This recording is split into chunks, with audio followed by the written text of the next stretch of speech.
আর আপনাদের নেত্রীর বয়স ছিল মাত্র ৪৫ মিনিট। তো জুলুম করে ক্ষমতা দেখিয়ে বেঁচে থাকার চেষ্টা করিয়েন না, একদিন ক্ষমতা খর্ব হবেই, আজ হোক আর কাল হোক। যদি আরো ক্ষমতা দেখতে চান তাহলে দেখেন না খুলনার অঘোষিত সম্রাট এরশাদ শিকদার।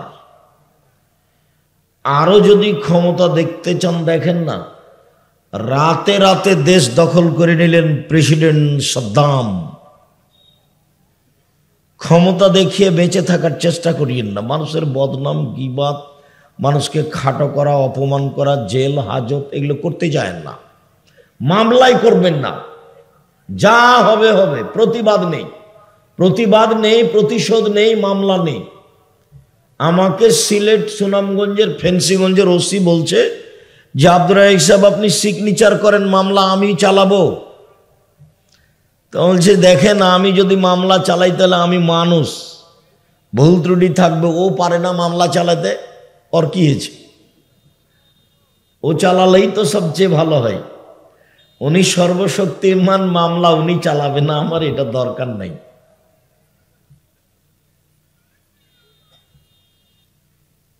সম্মানিত দিনী ভাই বোন, খুব সাবধান। যে কয়েকদিন বেঁচে আছেন নরম হয়ে স্বাভাবিক হয়ে বেঁচে থাকার চেষ্টা করবেন। কথাটা মনে রাখবেন, 4টা কাজ জীবনে: 5 ওয়াক্ত সালাত, রমজান মাসের রোজা সিয়াম, 5 ওয়াক্ত সালাত, হালাল রুজি, কোরআন তেলাওয়াত, আর আড্ডা না পিটা। আড্ডা পিটা চিরদিনের জন্য হারাম। 2 জন যেখানে বসে আছে সেখানে বসবেন না। গিয়ে বলবেন আসসালামু আলাইকুম আহমদ, আমি তোমার সাথে একটু কথা বলতে চাচ্ছি। উঠে আসবে, কথা বলবেন, চলে যাবেন। দোকানে গিয়ে বসবেন না। দোকানে আরো 5 জন বসে আছে, ল্যাংটা মেয়ে নাচছে, আর আপনি বসে আছেন, আরো 5 জন বসে আছে। আপনি ভালো মানুষ, আপনাকে আমি কোনোদিন ভালো মানুষ বলিনি, আপনাকে আমি পশু প্রাণী মনে করি, গরু ছাগল কুকুর শ্রীগাল মনে করি। একটা ল্যাংটা মেয়ে নাচে দোকানের, আপনি বসে আড্ডা পিটেন, তখন আপনি মানুষ? তখন আপনার লজ্জা আছে? তখন আপনার শরম আছে? তখন আপনার হায়া আছে? তখন আপনার মানবতা আছে? তখন আপনি কুকুর শ্রীগাল পশু প্রাণী, গরু ছাগল। বুঝেও বোঝে না ওরা, অন্তর আছে বুঝে না, দেখেও দেখে না ওরা, চক্ষু আছে দেখে না, শোনেও শোনে না ওরা, কান আছে শোনে না। উলাইকা কালানাম, তারা পশু প্রাণীর মতো, তারা গরু ছাগলের মতো, তারা কুকুর শ্রীগালের মতো, বালহুম আযাল, বরং তার চেয়ে খারাপ। আল্লাহ বলছেন আপনি কুকুর শ্রীগালের চেয়ে খারাপ, আমি বলিনি, আল্লাহ বলছেন। দোকানে একটা ল্যাংটা মেয়ে নাচে, টিভিতে আপনি তার উপরে মুখ রেখে এশার নামাজ পড়ে এসে টুপি মাথা দিয়ে বসে আছেন, এমনি বসে আছেন, আপনি তখনও মানুষ? আপনার স্বভাব খারাপ, আপনার অভ্যাস খারাপ, আপনার খাসলত খারাপ, আপনার চাল চলন ইতর শ্রেণীর চাল চলন, নোংরা চাল চলন। কেন আপনি বসে থাকবেন ওখানে? একরাহুল কালাম আবাদ আলী শাহে, বুখারী মুসলিমের হাদিস, আল্লাহর নবী এশার সালাতের পূর্বে ঘুমানো ঘৃণা করতেন, এশার সালাতের পরে কথা বলা ঘৃণা করতেন। আপনার বাড়িতে কারফিউ জারি থাকবে, কারফিউ প্রেসিডেন্ট আইয়ুবের, মানে রাত 10টার পরে এখানে কেউ জেগে থাকবে না, সবাই ঘুমিয়ে যাবে রাত 10টায়। পড়াশোনা ভিন্ন কথা, জরুরি ভিত্তিতে রাত 10টায় ঘুমাবে, ঘুমাতেই হবে। চাঁপানবাবগঞ্জের ভাষাতে আপনি তো ঘুমাবেন, আপনার বাপকে ঘুমাতে হবে। এদিকে 2 ঘন্টা, ওদিকে 3 ঘন্টা, 5 ঘন্টা ঘুমাচ্ছেন, 3টায় ঘুম ভেঙে যাবে।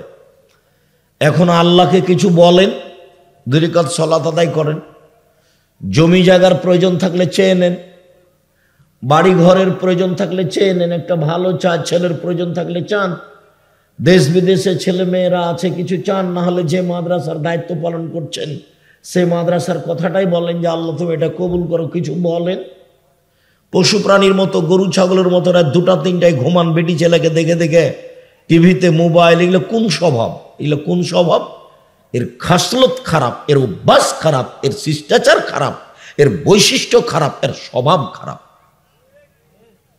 এর কোনো ভালো আচরণ থাকবে? ভালো চালচরণ কাকে বলে? ইবাদতের জগতে সবচেয়ে ভারী নেকির ইবাদত হলো সদাচরণ। আমি এ কথা বলিনি, এ কথা মুহাম্মদ সাল্লাল্লাহু আলাইহি ওয়াসাল্লাম বলেছে। আরেকটা ইবাদত আছে তাসবিহ, তবে সবচেয়ে ভারী নয়, নেকি নয়, ভারী, শুধু ভারী, দাঁড়িপাল্লাতে ভারী, সবচেয়ে ভারী নয়। বললে বুঝতে পারবেন। আবু হুরায়রা রাদিয়াল্লাহু তাআলা আনহু বলেন, রাসূল সাল্লাল্লাহু আলাইহি ওয়াসাল্লাম বলেছেন, কালেমাতানে, দুটি বাক্য, খাফিফাতানে আলাল লিসানে, উচ্চারণে হালকা, একেবারে সহজেই হালকা, অজুও লাগে না, টাকাও লাগে না। এক ধরনের ইবাদত করতে টাকা লাগে, বলেন তো সেটা কি? হজ। এক ধরনের ইবাদত করতে অজু লাগে, কি সেটা? সালাত। তো আমি যেই ইবাদতটার কথা বলতে চাচ্ছি সেটাতে টাকাও লাগে না, অজুও লাগে না, আর বেশি সময়ও লাগে না, আর বলতে ভারীও লাগে না। সেইটা আবার হাবিবাতানে ইলার রহমানে, রহমানের কাছে খুব প্রিয়, খুব পছন্দ করে। সাকিলাতানে ফিল মিজানে, দাঁড়ি পাল্লাই ভারী। এ দেখেন, দাঁড়ি পাল্লাই ভারী, তবে সবচেয়ে ভারী নয়। সেটা কি? সুবহানাল্লাহি ওয়া বিহামদিহি সুবহানাল্লাহিল আযীম, সুবহানাল্লাহি ওয়া বিহামদিহি সুবহানাল্লাহিল আযীম। বলেন, কোনো বার নাই, 200, 500, 50 নাই, যে যা পারে লুটে নেন, নেকি লুটে বস্তা ভর্তি করে নেন, শ্বাস বন্ধ হলে শেষ। আর একটা ছোট্ট ইবাদতের কথা বলি, ব্যাগ বুকচা ভর্তি করে নেন।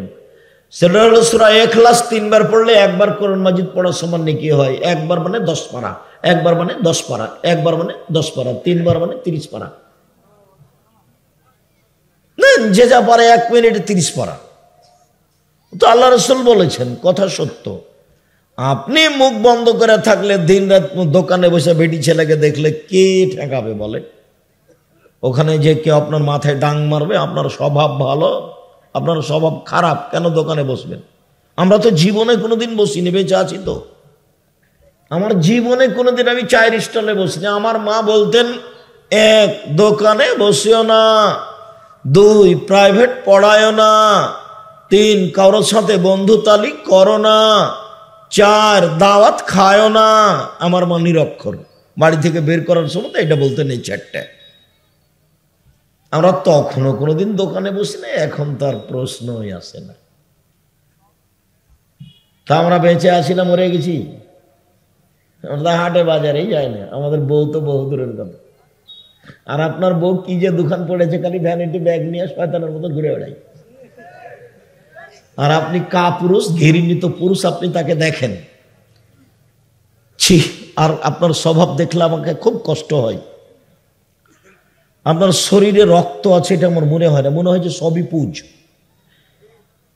আপনার বউ কি করে ভ্যানিটি ব্যাগ নিয়ে বাজারে গেল? আপনি কি মরেছে? আপনার ভাই মরেছে, আপনার বউয়ের দেবর মরেছে, ওর ভাসুর মরেছে, ওর শ্বশুর মরেছে, ওর বাপ মরেছে, ওর বংশ মরে গেছে, যে ও যাচ্ছে বাজারে। ওর শ্বশুরের বংশে কেউ নেই, ওর বাপের বংশে কেউ নেই, সবাই মরে গেছে। ওইভাবে সাড়া দেওয়া আমি পছন্দ করি না। এক খেলে চেয়ে থাকবা।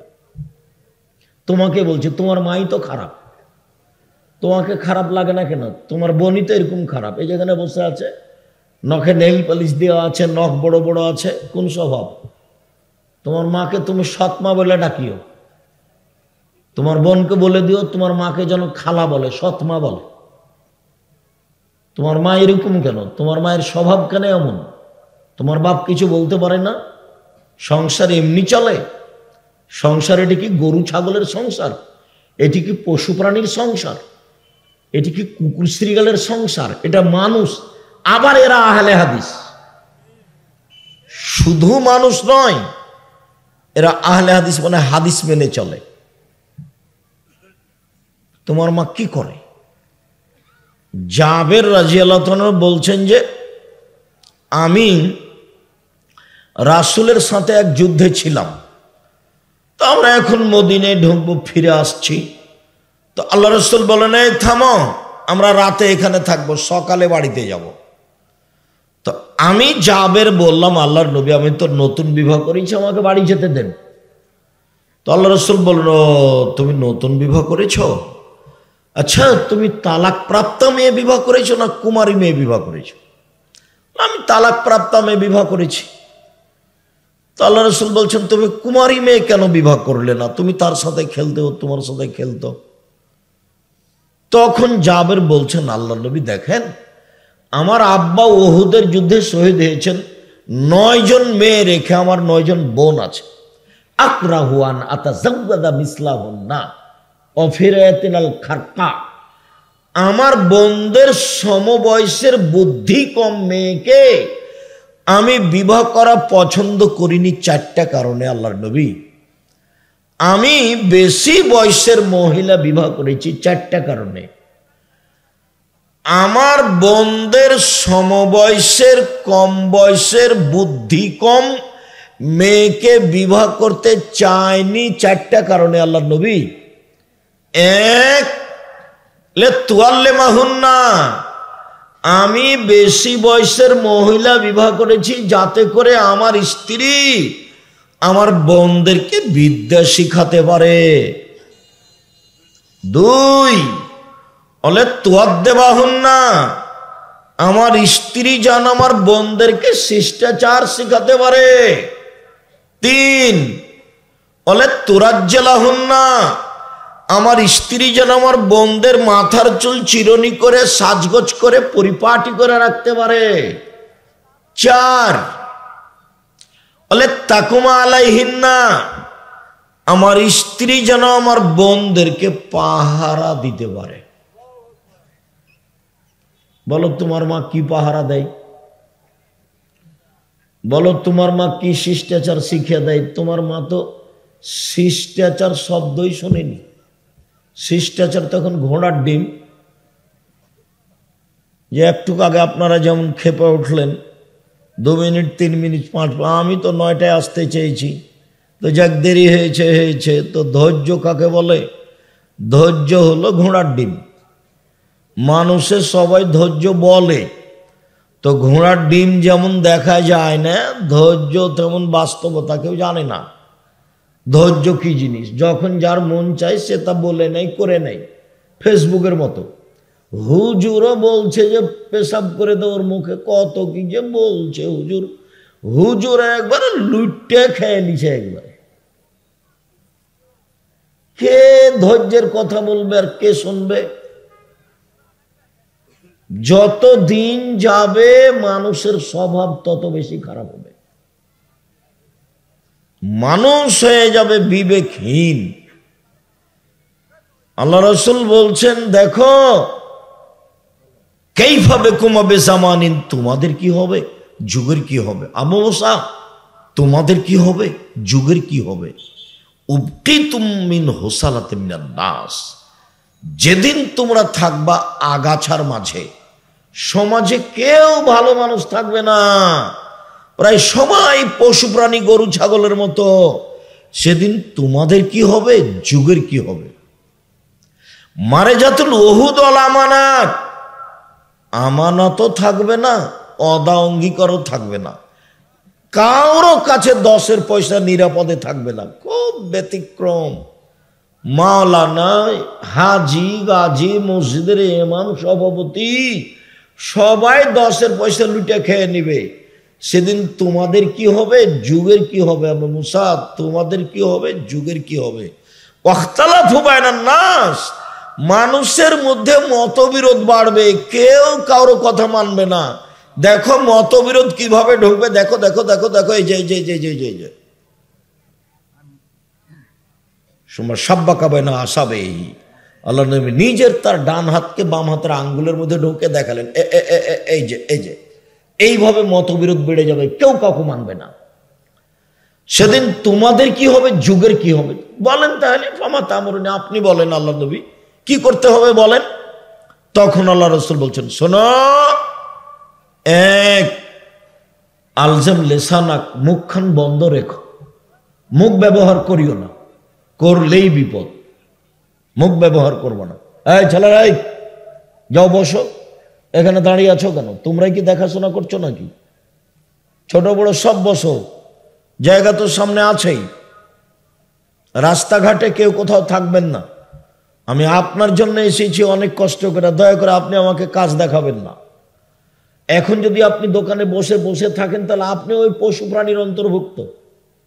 আমি আপনার জন্য এসেছি এবং এখানে এসেছি খুব কষ্ট করে, অনেক লম্বা পথ। দোকানে আপনি বসে থাকবেন, গল্প করবেন, এই জন্য আমি আসিনি। আপনার স্বভাবটা একটু ভালো করেন। এখন কুকুর স্ত্রীদের মতো, পশু প্রাণীর মতো কোনো জায়গাতে দোকানে বসে চা খাবেন, আড্ডা পিটবেন, আর আমি এখানে কোরআন হাদিসের কথা বলবো, আপনার এত ঘৃণিত স্বভাব আমি দেখতে চাই না। আমি আপনার জন্য এসেছি, আপনাকে আমি অনেক ভালোবাসি। কিছুক্ষণ কথা হবে, আপনার বিরক্তির আগে শেষ করব কথা ইনশাল্লাহ। রাজশাহী ফিরে যাব, ক্লাস নেব ইনশাআল্লাহ। সম্মানিত দিনী ভাই বোন, তোমাদের কি হবে, যুগের কি হবে আবু মুসা? তো বলেন কি করব? মুখখান বন্ধ রেখো, মুখ ব্যবহার করিও না। ভালো কথা ছাড়া মুখ ব্যবহারই করবে না। মানুষে তোমাকে মেরে প্রতিশোধ নিবে, এমনিতেই মারবে। লায়াদিল কাতাল ফিমা কাতালা ওয়ালা মাকতুলু ফিমা কতালা। হত্যাকারী বুঝবে না কেন আমি মারলাম, নিহত ব্যক্তি বুঝবে না কেন আমি মরলাম। ব্যাপারটা কি, আমাকে মারছে কেন? আমি তাকে চিনি না। যে টাকা দিয়েছে সে জানে কেন মারছে, তো যে টাকা নিয়েছে সে তো জানে না।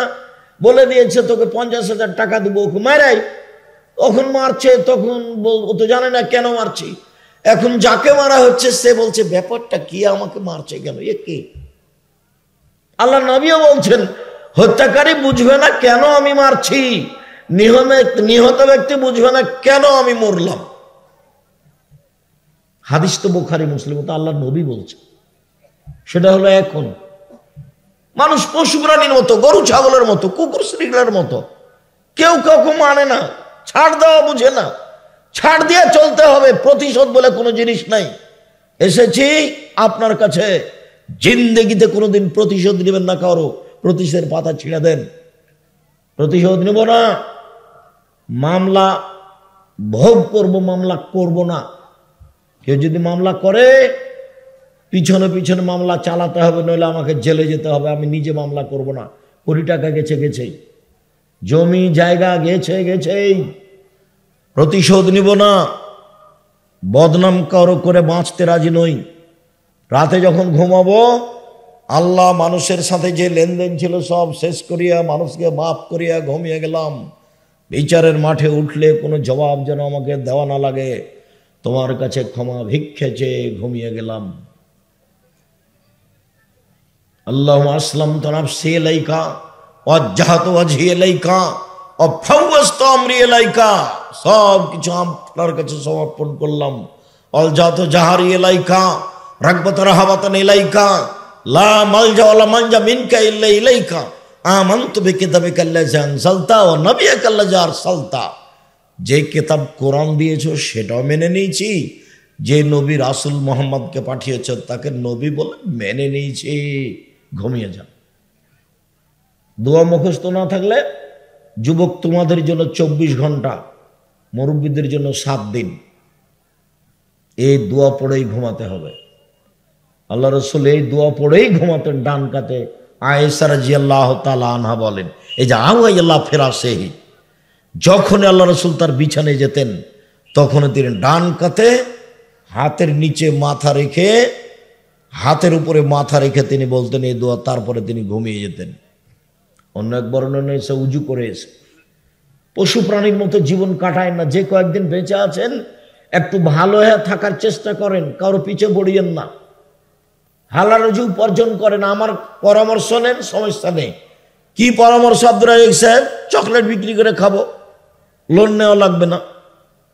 তারপর বলে কলা বিক্রি করে খাবো, তারপর কাপড় চুপড়, তারপর কোটিপতি। কতদিন সময় লাগবে? 30 থেকে 35।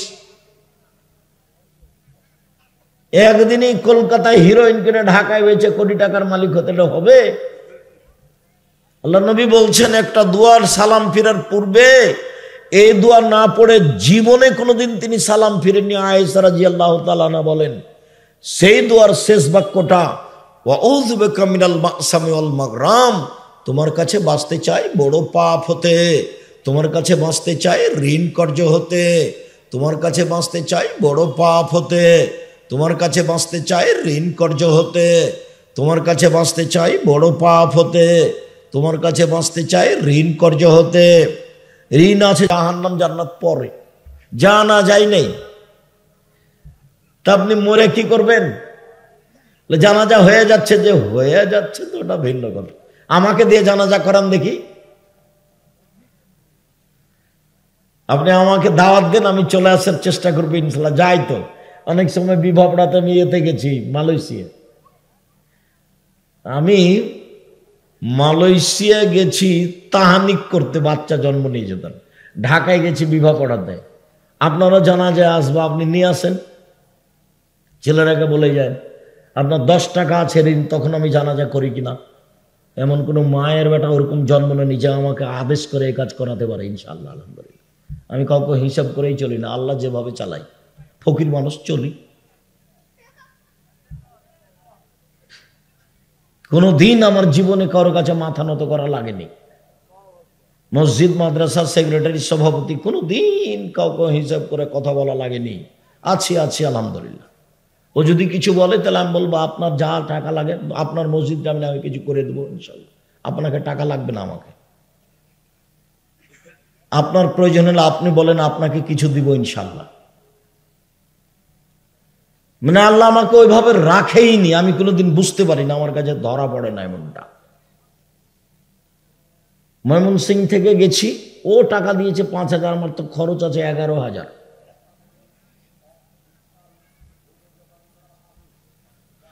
সম্মানিত দিনী ভাই বোন, আমি আপনাকে আজকে আন্তরিকভাবে অনুরোধ জানাতে চেয়েছি, স্বভাব ভালো করতে হবে যে কোনো মূল্যে, যে কোনো মূল্যে।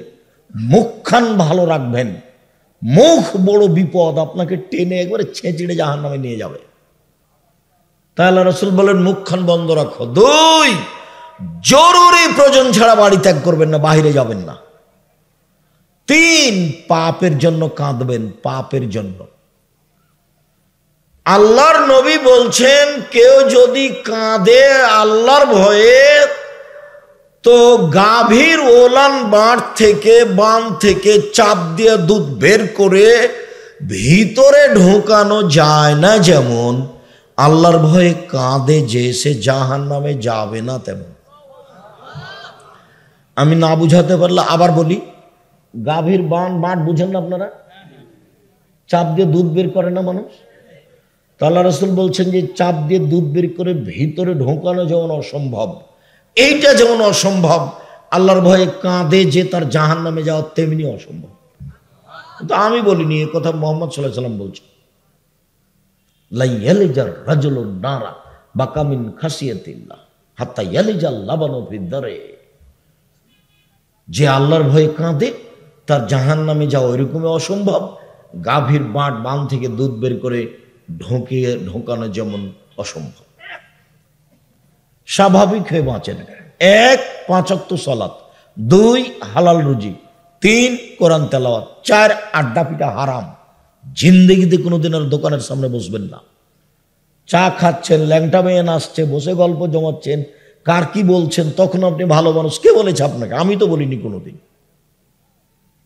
তখন আপনাকে আমি গরু ছাগল পশু প্রাণী মনে করি, ইতর শ্রেণীর মানুষ মনে করি, নিম্ন শ্রেণীর মানুষ মনে করি। ভদ্র মানুষ সেখানে বসে থাকে নাকি? পরহেজগার মানুষ সেখানে বসে থাকে? আপনাকে যদি জিজ্ঞাসা করি বলবেন যে না আমি পরহেজগার নই। কেন থাকবেন আপনি ওখানে? সম্মানিত দিনী ভাই বোন, মহান আল্লাহ বলেন ধারাবাহিক, ইদফা বিল্লাতি হে আহসান, মুহাম্মদ সাল্লাল্লাহু আলাইহি সাল্লাম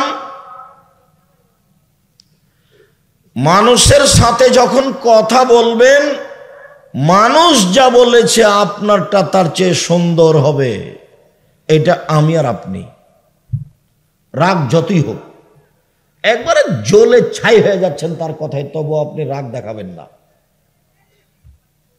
এ দেখেন মুহাম্মদ সাল্লাল্লাহু আলাইহি সাল্লাম, আপনি যখন মানুষের সাথে কথা বলবেন তো মানুষ যা বলেছে আপনারটা কেমন হবে তার চেয়ে সুন্দর। এটা আল্লাহ নবীকে আদেশ করলেন, মানে আমাকে আর আপনাকে আদেশ করলেন। বুঝাতে পারি না কথা মনে হয়?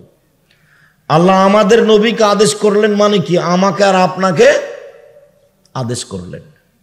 আল্লাহ তাআলা বলছে ওয়াজাদিলহুম বিল্লাতি হিয়া আহসান। মুহাম্মদ সাল্লাল্লাহু আলাইহি সাল্লাম, তর্ক বিতর্কে, বাক বিতণ্ডে কথা বলা লাগলে ও যা বলেছে আপনি তার চেয়ে সুন্দর বলবেন, তার চেয়ে ভালো বলবেন। আদেশ, দুটাই আদেশ।